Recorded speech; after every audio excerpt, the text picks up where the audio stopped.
इसको अंजाम दिया? मैं पूरी तरीके से स्तब्ध हूँ, दुखी हूँ। मेरे पास शब्द नहीं कि मैं उस घटना का वर्तसना और निंदा कर सकूं। जितनी की जाए वो कम है। मुझे एक चीज जरूर कहनी है इस मामले में कि अपराधियों को और इसमें सहायक लोगों के खिलाफ कठोरतम कार्रवाई होनी चाहिए। सर, इसके अलावा प्रधानमंत्री लगातार दक्षिण भारत के राज्यों का रुख कर रहे हैं। केरल में भी गए, तमिलनाडु में गए। तमिलनाडु में ये कह रहे हैं कि एक ही सिक्के के दो पहलू हैं, डीएमके और कांग्रेस पार्टी दोनों की ही नींव जो है भ्रष्टाचार और डायनेस्टी पर टिकी हुई है। देखिए, 150 मुश्किल क्रॉस कर रहे हैं, 200 नहीं पहुंच रहे हैं। उत्तर में एंटी इनकम्बेंसी, महंगाई, भ्रष्टाचार, और जो इतने दिन में 10 साल में झूठ बोल बोल के ईमानदारी की इमेज बनाई थी, चंदा स्कैम में, चंदा घोटाले में 2 करोड़ रुपए का बिजनेस करने वाली जब 162 करोड़ का चंदा देगी तो मालूम हो जाएगा काला धन कहां से आया, कहां गया। तो अब मोदी जी के सामने कोई रास्ता नहीं, जाओ नफरत फैलाओ। दक्षिण भारत में जहां एक सीट न मिलनी थी, न मिलनी है, न मिलेगी, तो छटपटाहट है, कोशिश है जिसमें कभी वो सफल नहीं। आपने कहा इसके अलावा कुनबा भी बढ़ाने में लगे हुए हैं एनडीए जो है, और भाजपा, बीजेडी और बीजेपी का अलायंस हो रहा है। जो मुख्य विपक्षी दल था उड़ीसा में, अब वो ही जो बीजेडी के साथ आ गया। हालांकि बीजेडी के लोग कह रहे हैं कि ये एक बड़े कॉज के लिए साथ आ रहे हैं। वही राज ठाकरे भी साथ आ गए। उद्धव ठाकरे कह रहे हैं कि ठाकरे की ही जरूरत पड़ रही है आपको महाराष्ट्र के अंदर। देखिए, बीजेपी वो पार्टी है यूज एंड थ्रो। बिहार में क्या किया इन्होंने, जब तक चिराग को खत्म करना था चाचा को इस्तेमाल किया। चाचा का जब इस्तेमाल पूरा हो गया तो अब भतीजे का कर रहे हैं। तो जो मोदी जी परिवार की बात करते हैं तो उनका परिवार दुनिया में कोई नहीं, और मोदी जी से ज्यादा परिवार तोड़ू कोई नहीं। पंजाब से कहानी शुरू होती है, अकाली दल से।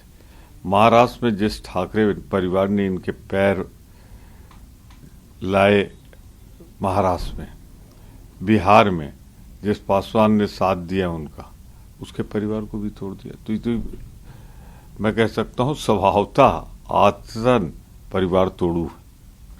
सर, इसके अलावा स्मृति ईरानी अब कह रही है कि राहुल गांधी धर्म की बात ना करे, धर्म के ऊपर राजनीति ना करे। एक तरफ सेकुलर बनते हैं, दूसरी तरफ धर्म की बातें करते हैं, धर्म को बीच में लेके आते हैं। पूरा मामला जो है वो शक्ति शब्द के इस्तेमाल से शुरू हुआ है, और जो अब तक लगातार बीजेपी उस पर पलटवार कर रही है।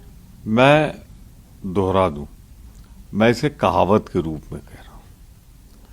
100 चूहा खा के बिल्ली हज करने को चली, वार स्मृति ईरानी जी। मैंने वो कहावत कही। ऊपर से नीचे तक जो पार्टी नफरत की नींव पर, नफरत की दीवार पर, नफरत की छत डालकर नफरत पैदा कर रही हो, वो धर्म के दुरुपयोग के बारे में बोलेगी?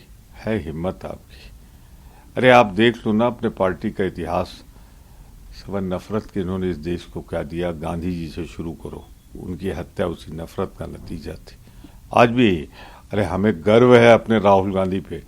एक आदमी हिम्मत के साथ इनकी नफरत के खिलाफ मोहब्बत की दुकान खोल के खड़ा है, और वो है राहुल गांधी।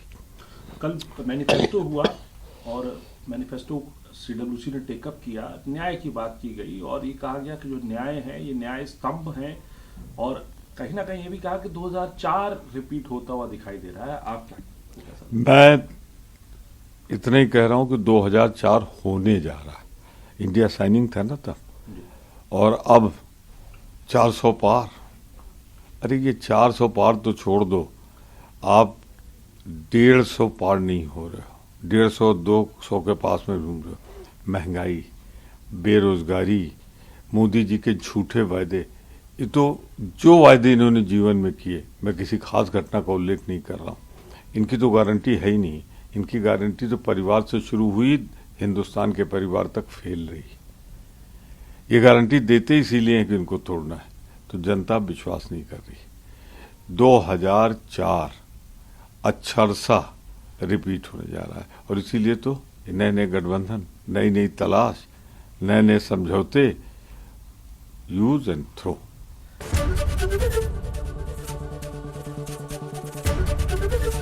एबीपी गंगा, खबर आपकी, जुबान आपकी।